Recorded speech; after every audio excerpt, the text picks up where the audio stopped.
വാർത്തകൾ വിശദമായി. കുറ്റ്യാടി കോഴിക്കോട് റൂട്ടിൽ സ്വകാര്യ ബസ് സമരം തുടരുന്നു. ബസ് ഉടമകളെ ഡിവൈഎസ്പി ചർച്ചയ്ക്ക് വിളിച്ചു. ഉച്ചയ്ക്ക് 12-ന് പേരാമ്പ്ര ഡിവൈഎസ്പി ഓഫീസിൽ വെച്ച് നടക്കുന്ന ചർച്ചയിൽ യൂണിയൻ നേതാക്കളും പങ്കെടുക്കും. വിവരങ്ങളുമായി റിയാസ് KMR ചേരുന്നു. റിയാസ്, കോഴിക്കോട് റൂട്ടിൽ സ്വകാര്യ ബസ് സമരം തുടരുകയാണ്. ബസ് ഉടമകളെ നിലവിൽ ഡിവൈഎസ്പി ചർച്ചയ്ക്ക് വിളിച്ചിരുന്നു. നിലവിൽ ചർച്ചകൾ ഉന്നയിക്കുന്ന വിഷയങ്ങൾ എന്തൊക്കെയായിരിക്കും?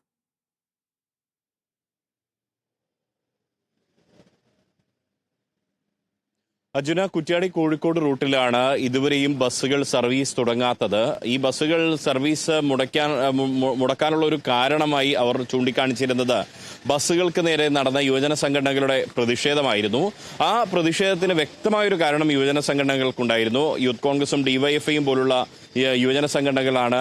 യൂത്ത് ലീഗും ഒപ്പം തന്നെ BJP അടക്കം എല്ലാ തലത്തിലുമുള്ള യുവജന സംഘടനകൾ അതിനെതിരെ പ്രതിഷേധവുമായി ഒറ്റക്കെട്ടായി രംഗത്ത് വരുന്ന ഒരു സാഹചര്യം ഉണ്ടായിരുന്നു. അതിൻ്റെ ഒരു കാരണമെന്നാൽ ഈ കുറ്റ്യാടിയിലുള്ള ജവാദ്, കുറ്റ്യാടി മരുതോങ്കരയിലെ ജവാദ് എന്ന യുവാവിനെ ബസ്സുകളുടെ മത്സരയോട്ടത്തിനിടെ ഇടിച്ച് കൊലപ്പെടുത്തുന്ന ഒരു സാഹചര്യം ഉണ്ടായിരുന്നു. ബസ് അപകടത്തിൽ മരിക്കുന്ന ഒരു സാഹചര്യം ഉണ്ടായിരുന്നു. ആ യുവാവിന്റെ മരണത്തോടുകൂടി ഈ പ്രദേശത്ത് തുടർച്ചയായുള്ള ബസ്സുകളുടെ മത്സരയോട്ടത്തിനെതിരെ ജനരോഷം ആളിക്കത്തി. യുവജന സംഘടനകൾ അതിനെതിരെ പ്രതിഷേധവുമായി രംഗത്ത് വന്നു. 2-3 ദിവസം തുടർച്ചയായി അതിനെതിരെ പ്രതിഷേധം നടത്തുകയും ചെയ്തു.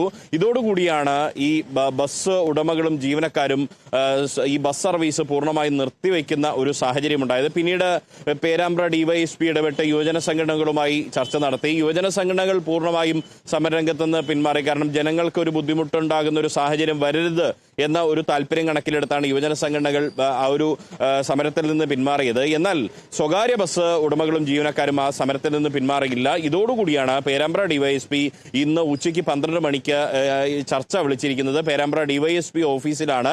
അതിൽ ട്രേഡ് യൂണിയൻ നേതാക്കൾ അടക്കമുള്ളവരും സംബന്ധിക്കും എന്നുള്ളതാണ്. നമ്മൾ സാധാരണയായി പറയാറുണ്ട്, സാധാരണ ഈ ബസ്സുകാർ മത്സരയോട്ടം നടത്തി ആളുകളെ ഇടിച്ചു കൊല്ലും. സ്വാഭാവികമായും അത് വാർത്തയാകുമ്പോഴോ അല്ലെങ്കിൽ ആളുകൾ അതിനെതിരെ രോഷം പ്രകടിപ്പിക്കുമ്പോഴോ സമൂഹ മാധ്യമങ്ങളും മറ്റും ഈ ബസ് ജീവനക്കാരായിട്ടുള്ള ആളുകൾ, എല്ലാവരുമല്ല, ബസ് ജീവനക്കാരെ പിന്തുണയ്ക്കുകയും അല്ലെങ്കിൽ ബസ് ജീവനക്കാരായിട്ടുള്ള ചില ആളുകളെങ്കിലും പറയല് രണ്ടറ്റം കൂട്ടിമുട്ടിക്കാനുള്ള ഓട്ടത്തിനിടെ സംഭവിച്ചു പോയതാണ്. ഇങ്ങനെ നിരന്തരം രണ്ടറ്റം കൂട്ടിമുട്ടിക്കാനുള്ള ഓട്ടത്തിനിടെ ആളുകളെ കൊല്ലുന്ന ഒരു പ്രവണത ബസ് ജീവനക്കാരും അവസാനിപ്പിക്കേണ്ടതുണ്ട്.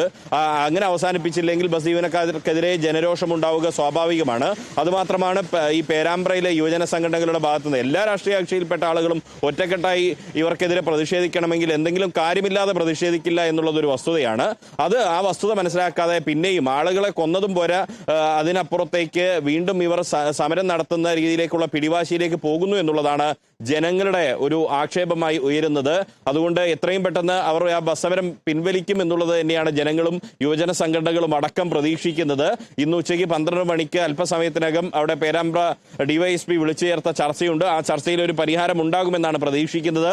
പരിഹാരം ഉണ്ടായില്ലെങ്കിൽ യുവജന സംഘടനകളുടെ പ്രതിഷേധം ഒരുപക്ഷെ വീണ്ടും നമുക്ക് കാണേണ്ടുന്ന ഒരു സാഹചര്യം വരും. അത് സർവീസ് നടത്താത്ത ബസ്സുകൾക്കെതിരെയായിരിക്കും ആ പ്രതിഷേധം എന്നുള്ള സൂചനകളാണ് നമുക്ക് ലഭിക്കുന്ന വിവരം. അതുകൊണ്ട് ഇന്ന് ബസ് ജീവനക്കാരും ഉടമകളും എന്തായാലും ഈ ബസ് സമരം നിർത്തുമെന്നുള്ള ഒരു പ്രത്യാശ തന്നെയാണ് പൊതുജനങ്ങൾക്കുള്ളത്. അർജുന, കുറ്റ്യാടി കോഴിക്കോട് റൂട്ടിൽ സ്വകാര്യ ബസ് സമരം തുടരുകയാണ്. ബസ് ഉടമകളെ ഡിവൈഎസ്പി ചർച്ചയ്ക്ക് വിളിച്ചിരിക്കുകയാണ്. ഉച്ചയ്ക്ക് 12-നാണ് പേരാമ്പ്ര ഡിവൈഎസ്പി ഓഫീസിൽ വെച്ച് നടക്കുന്ന ചർച്ചയിൽ യൂണിയൻ നേതാക്കളും പങ്കെടുത്തുകൊണ്ടുള്ള ചർച്ച ആരംഭിക്കുക. റിയാസ് KMR ആണ് വിശദാംശങ്ങൾ നൽകിയത്.